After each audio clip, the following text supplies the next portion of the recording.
Steve here with the 𝗏𝗓𝗠𝗠𝗓, the channel where we help cleaning business owners scale their businesses with systems, controls, tools, and resources. See, I had a person ask the other day, about what is a realistic timeline before business may pick up. Well, that actually is different for everybody. I can't say that it'd be 1 month, I can't say it'd be 3 months, because it is different for everybody. And the reason for that is that it's all about what are you doing for your marketing and sales. Obviously, if you're not doing a whole lot of marketing to bring in the leads and then following up with those leads with your sales process, well then you're not going to be picking up a whole lot of business. But on the flip side of that, if you've got your marketing is in line, you're getting some leads coming in, it's coming into the funnel, and you've got your sales process honed down and your system down, well, then I would say that your opportunities are going to rise. So the more opportunities that you have to get in front of people, and that's what I mean by opportunities, is that you've followed up with those leads, you've set appointments, you've been on appointments, and you're sitting there communicating and having a conversation with the prospect, that those opportunities, the more opportunities you have, the more chances of you closing the sale.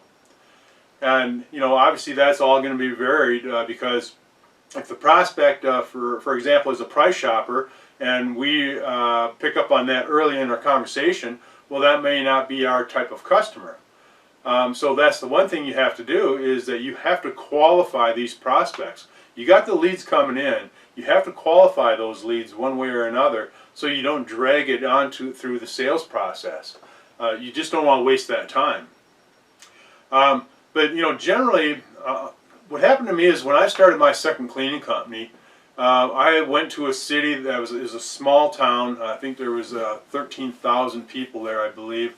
Then there's another town close by, so probably a combination with the two, about 23,000 people. Nobody knew me, I didn't know anybody, but I did know, because I had a cleaning company before that I had built and sold, that what I need to do is that I have to do some marketing, I have to do some networking. So that was the first thing that I did. And I was out every day doing some networking. I joined the local Chamber of Commerce, I joined some other committees, and that's what I did. And then I would just go out and do my cold calling too. In that situation, that's what I did, because nobody knew me. I had to get out and I had to meet people. I had to build relationships. So that's really the difference. But here's the thing: it took me 3 months before I got my first client in that situation. And that was tough. I was getting discouraged. I was just, what the heck's going on here? But again, it's a small city. Nobody knew me, and I didn't know anybody. So I had to build relationships from the get-go. And the other thing is that you've probably heard this phrase, "good old boys town" or "good old boys club," and that's exactly what this town was. It was a good old boys. And so that just means that they're a tight-knit group that only do things with each other, and they don't typically let outsiders in. And that's generally why in those areas that you see a very slow growth in those types of areas. But over time that all changes. The changing of the guard always happens. But my job was to just go out and build the relationships and break into the good old boys club. And that's how I did it. I did it through doing cold call and walkthroughs. I did chamber networking groups. I did other networking groups. So every day I was out doing this stuff. Sometimes two times a day. And eventually, like I say, I finally got an opportunity on a cold call walk-in to where a person asked for a proposal. So I did my measurements, got a price, did a proposal, gave him a proposal, and I got the account. It was a small office, about 2,000 square feet, but it took me 3 months to get that. But I was ecstatic that, okay, now I broke through. I got in there, and so from that, I was able to. I kept on with my same strategy with the networking and building relationships, And I was able to, I also did some marketing. I did some banners and windows. I sponsored some different events, golf events, different things like that there. And lo and behold, my phone started ringing. So it was through my actions that I took that I was able to, get business to pick up and start to get some accounts, and was able to really get some momentum going. So when I'm asked that question, realistic time frame, to before business may pick up, I have to say it all depends on you. It's all depends on you. What are you doing? Are you doing what you need to do to get these leads and to close these sales? If you are, then things are going to happen. If they're not, then it's never going to happen. You'll never close. You'll never continue to build your business. So that's it. Plain and simple. That's what it's all about. Nobody else can do it but you. So there's opportunities out there, and even today, with COVID-19, there's still opportunities out there. One thing that may be happening is today that everybody jumped on the bandwagon for the cleaning and disinfecting. So that started taking off, and people were making some good money. A lot of companies were overcharging, and now what you're seeing is that that's leveling off, and that people are now more concerned about price. They've probably been taken advantage of, they've been misinformed, miseducated, and so on and so forth. But now that people are getting the right information and learning that you need to clean before you disinfect, and otherwise it's just you're doing an ineffective disinfecting job. So when somebody comes in there with an electrostatic sprayer to spray without cleaning first, well, you're just throwing your money away. So I believe that's what's happening.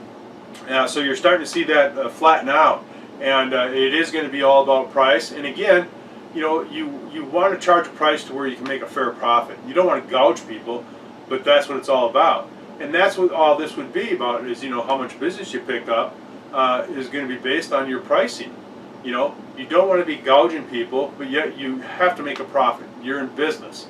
So that's why, again, I'm gonna harp again about people knowing their numbers, because so many cleaning business owners do not know their numbers. You have to know your numbers. We have to know, what our insurance is costing us, taxes and everything else, payroll. We have to know this. Workers' comp, our supplies, all these things. We have to know those costs in order for us to know how much profit we're actually going to make on any particular job that we put a proposal on. So that's very, very important. So again, keep all this stuff in mind when you start thinking about, a realistic timeline before business may pick up, because it's all up to you again, like I said. And as I said, it took me that 3 months to get my first client, but after that, like I said, my phone started ringing off the wall. We were actually able to double business for, I think, the next 4 years. So just imagine that. So I was able to build the business up, doing, probably, I can't remember the numbers now, but maybe it was at 50,000 or something like that. But then I'd double every year. For 4 years I did that. So in a very short period of time, I was able to build this successful cleaning business, doing revenue that I was doing in my big business out west. So it was amazing, and it was all because of I got out there and I did some work. I hit the pavement. I built relationships, and that's what I had to do. And through that, I built a great team. Because that all comes in fold. I have to have a good team. I can't do it alone. So we have to keep that in mind. We can get out and we can sell and market and do all these things and get accounts, but we have to have help cleaning these accounts. We can't do that on our own. There comes a period of time where that's it. You can only take on so much when you're a solo cleaner. But that's fine if that's what your goal is. If that's what you want to be, is just that, a solo cleaner, that's fine. But if you're in business to scale your business to $1 million and beyond, well, we have to bring others onto our team with us, and that's very, very important. So that's another piece of the pie too. So as we continue to go through these different levels, as we reach these benchmarks, we have to keep all this stuff in mind. But it comes down to you. It comes down to you to do the work and to just take care of business. You can take it anywhere you want. You know, I'm amazed at days that when I think about companies that are doing hundreds of millions of dollars cleaning, hundreds of millions. You know, it's just amazing. I also know for a fact that the average cleaning company in the industry today is making under $1 million. And a majority of those is probably under 500,000. You know, and that's fine. It all depends on what your goals are, you know, and what your ambition is. That's fine. But the thing is that there's opportunity there, and you just need to go out and get it, you know. So, well, hopefully you found some value in this, and if you did, go ahead and make a comment and share.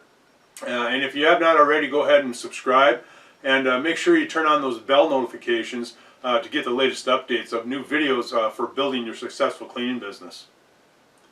Thanks for checking in today, and we'll see you next time.